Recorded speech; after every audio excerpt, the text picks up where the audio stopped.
Bismillahirrahmanirrahim. Assalamualaikum warahmatullahi wabarakatuh.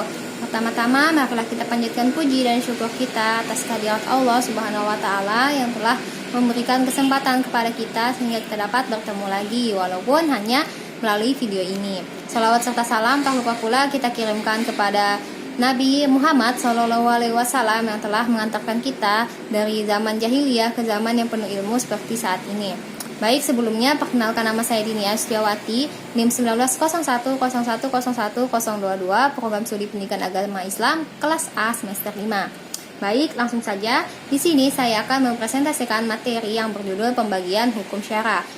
Nah, secara garis besar para ulama usul fikih ini membagi hukum syara pada dua macam, yaitu hukum taklifi dan hukum wajib.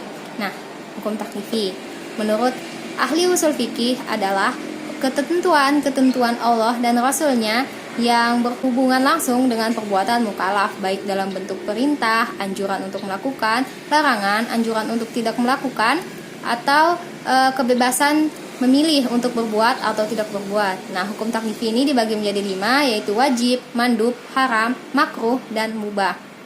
Nah, yang pertama wajib. Wajib secara bahasa berarti tetap atau pasti. Nah, secara istilah adalah sesuatu yang diperintahkan oleh Allah dan Rasulnya untuk dilaksanakan oleh seorang mukallaf. Dan apabila dilaksanakan akan mendapatkan pahala. Sebaliknya, jika tidak dilaksanakan maka diancam dengan dosa. Kemudian yang kedua, mandub.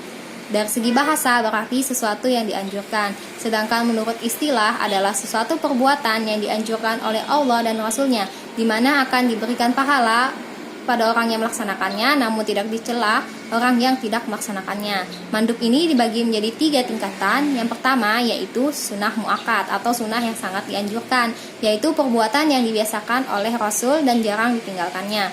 Kemudian yang kedua yaitu sunnah ghairu muakkad, yaitu sunnah biasa yang dilakukan oleh Rasulullah namun bukan menjadi kebiasaannya. Kemudian yang ketiga yaitu sunnah al-zawaid, yaitu mengikuti kebiasaan sehari-hari Rasulullah sebagai manusia. Kemudian kita lanjut pada yang ketiga yaitu haram. Haram secara bahasa berarti sesuatu yang dilarang mengerjakannya. Nah, secara istilah haram berarti sesuatu yang dilarang oleh Allah dan Rasulnya, di mana orang yang melanggarnya dianggap durhaka dan diancam dengan dosa, dan orang yang meninggalkannya karena menaati Allah maka diberi pahala. Para ulama membagi haram ini kepada beberapa macam. Yang pertama yaitu al-muharramah lizati, yaitu sesuatu yang diharamkan oleh syariat karena esensinya mengandung kemudaratan bagi manusia. Kemudian yang kedua yaitu al-muharram li ghairihi, yaitu sesuatu yang dilarang bukan disebabkan oleh esensinya karena secara esensial tidak mengandung kemudaratan, namun dalam kondisi tertentu sesuatu itu dilarang karena ada pertimbangan eksternal yang akan membawa kepada sesuatu yang dilarang secara esensial. Kemudian yang keempat, makruh. Nah, secara bahasa makruh berarti sesuatu yang dibenci. Nah, secara istilah makruh berarti sesuatu yang dianjurkan syariat untuk meninggalkannya, di mana ketentuan tersebut ditinggalkan akan dapat pujian dan apabila dilanggar tidak berdosa. Nah, menurut kalangan Hanafi, makruh ini dibagi menjadi 2 macam. Yang pertama yaitu makruh tahrim, yaitu sesuatu yang dilarang oleh syariat tetapi dalil yang melarang itu bersifat zani al-warud. Kebenaran datangnya dari Rasulullah sampai kedugaan keras, tidak bersifat pasti. Kemudian yang kedua, makruh tanzih, yaitu sesuatu yang dianjurkan oleh syariat untuk meninggalkannya. Kemudian yang kelima yaitu mubah. Secara bahasa berarti sesuatu yang dibolehkan atau diizinkan. Menurut istilah yaitu sesuatu yang diberi pilihan oleh syariat apakah seorang mukallaf akan melakukannya atau tidak melakukannya, dan tidak ada hubungannya dengan dosa ataupun pahala. Nah, mubah ini dibagi menjadi beberapa macam. Yang pertama yaitu mubah yang berfungsi untuk mengantarkan seseorang kepada suatu hal yang wajib dilakukan. Kemudian yang kedua, sesuatu baru dianggap mubah hukumnya dilakukan sekali-sekali, tetapi haram hukumnya bila dilakukan setiap waktu. Kemudian yang ketiga, sesuatu yang mubah yang berfungsi sebagai sarana untuk mencapai sesuatu yang mubah pula. Kemudian kita lanjut pada yang kedua yaitu hukum wadi. Nah, hukum wadi menurut ahli usul fikih adalah ketentuan-ketentuan hukum yang mengatur tentang sebab, syarat, dan mani, atau sesuatu yang menjadi penghalang kecakapan untuk melakukan taklifi. Nah, hukum wadi ini dibagi menjadi 3. Yang pertama yaitu sebab. Nah, sebab secara bahasa berarti sesuatu yang bisa menyampaikan seseorang kepada sesuatu yang lain.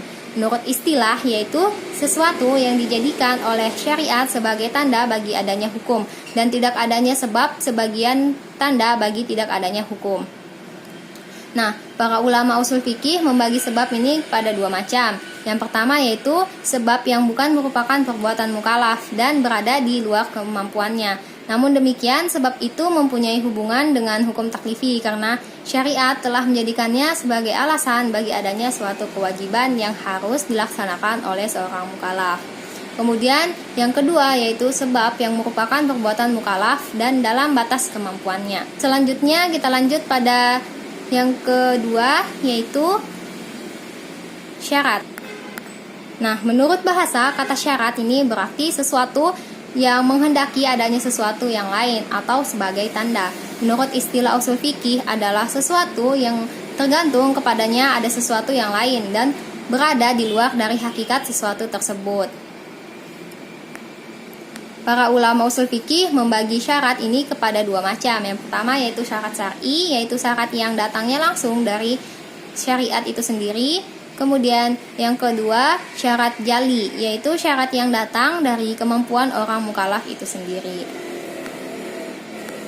Kemudian yang terakhir, yang ketiga yaitu mani. Kata mani ini secara etimologi berarti penghalang dari sesuatu.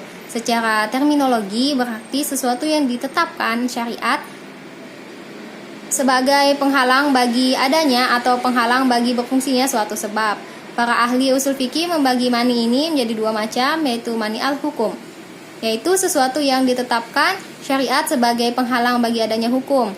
Kemudian yang kedua mani al-sabab, yaitu sesuatu yang ditetapkan syarat sebagai penghalang bagi berfungsinya suatu sebab sehingga dengan demikian sebab itu tidak lagi mempunyai akibat hukum. Jadi demikian presentasi dari saya mengenai pembagian hukum syara. Semoga hasil yang didapatkan dari presentasi ini bisa bermanfaat untuk kita semua. Jika ada kekurangan atas penyampaian dan tindakan saya, ucapkan maaf. Terima kasih. Wassalamualaikum warahmatullahi wabarakatuh.